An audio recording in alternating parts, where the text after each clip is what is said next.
you wanna come trying to take my gun, son, you better be bulletproof. So I'm cutting some more scraps out of my 1/4 inch plate to fab my cradle for the bottom dies, the bottom anvils. And obviously I overcut into what I need here. And we're gonna have to drill a hole about 1 3/4 up. I've managed to find a 3-inch wheel in my graveyard of cutting wheels. So this one is welded to the adjuster. This is going to be my cradle for the wheels. So this is what I came up with here. They're going to sit about 1/4 inch off the cradle. Something like that right there. Just like that right there. Now I'm told that the wheels are 2 inches wide, so it's probably going to be inside here somewhere. But this is what it's going to look like right here. Just like that right there. 2 of them. Set aside. And then this whole thing is going to be movable. Now I was told by guys who fabbed English wheels, always make your cradle separate. Always make your cradle separate so that you can line that up balls on 100% to the top wheel in each direction. That way and this way. Which was a very smart idea because I was ready to fab the cradle on that. But that is fixed. So when I fab this cradle here, which is going to have these 2 tabs like that, I can literally move this around to get it to where I need it. You know what I'm trying to say? So I'm in the process of figuring out where my hole is going to be, and I emailed Jegs. I'll put a link in the description there. I'm using the Jegs 2-inch wheels. So this is where we're at. This is what the cradle is going to look like, something like that right there. And then your bottom dies are all going to slip in. From what I can see on the Jegs, they bolt in from each side. Just a little bolt. That's about 2 inches right there. So that one's going to go right about there somewhere. So like I said, I got a lot of extra material. I'm considering even doubling up on this because I see most cradles are 1/2 inch. I don't know why the fuck they're that heavy for a simple lower die, but I'm contemplating maybe cutting and doubling up on this material. Once I get this shape, make 2 for each side. Alright, so what I did so far was I tack welded the 4 plates together just with a couple of tack welds. And you can see there, tack. What I did was I drilled a 5/16 hole through them both so that everything was nice and square. So that's basically what I got right there, is 4 heavy tabs. So what I did was I drilled 2 inches up. 2 inches up, I now have the opportunity to run the 3-inch diameter wheel or the 2-inch diameter wheel. The Jegs are a 2-inch diameter. These are a 3-inch right here. This is to simulate a 2-inch wheel. This is exactly 2 inches. So if I run the 2-inch wheel, I just got to trim the bottom and go that way, or I could run the 3-inch wheel and go that route.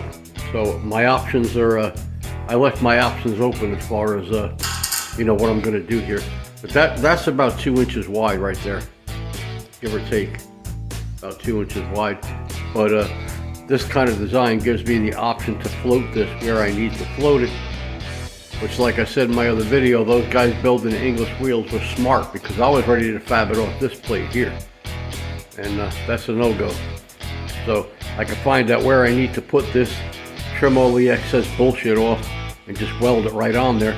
But it gives me the opportunity to center this in both directions. Alright, so as you can see, I did a very, very, very deep chamfer on this plate. There's going to be very minimal cleanup. It's only going to be on the outside, so that weld is going to be very, very deep. Now it's going to penetrate actually deeper than that. But as you can see, I got a nice chamfer. What I do is I chamfer them independently to about 0. I'm not sure if you can see that there, but there's not much left. That'll be your penetration right there, that thin guide. And then what I do is I clamp them together, I bolt them together, and then I run a cutting wheel down the edge. Now that they're both chamfered, I'll just run a cutting wheel directly down the center, just to make it a little tiny bit deeper. Alright, she's pretty much ready to weld. So let's weld her up. Alright, as you can see, we got really good heat, and it's going to be very minimal cleanup. That weld is deep inside there. Also, when it comes time to fabricate this plate, I'm going to do a very deep chamfer on the bottom.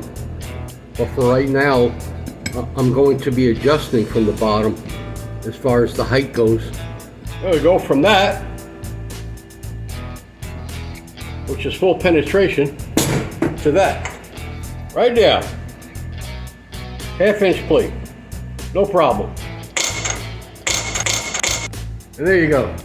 2 1/2 inch plates. You happy now? So I decided to go with the Jegs smaller 2-inch diameter wheel.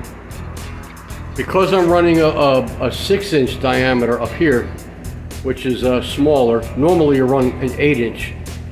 But because of space, like I said in my other video, it raises it up a little bit higher. So because I'm running a 6-inch die up here, I'm going with the smaller 2-inch jig. So here's what I came up with. This old jack stand wheel is 2.5. So I use the 2.5 as an example because I want my 2-inch wheel to be a little bit high. See it? It's going to be a little bit up, a little bit high, out of the way. It gives me that extra room to work with. So I was able to fab the one side,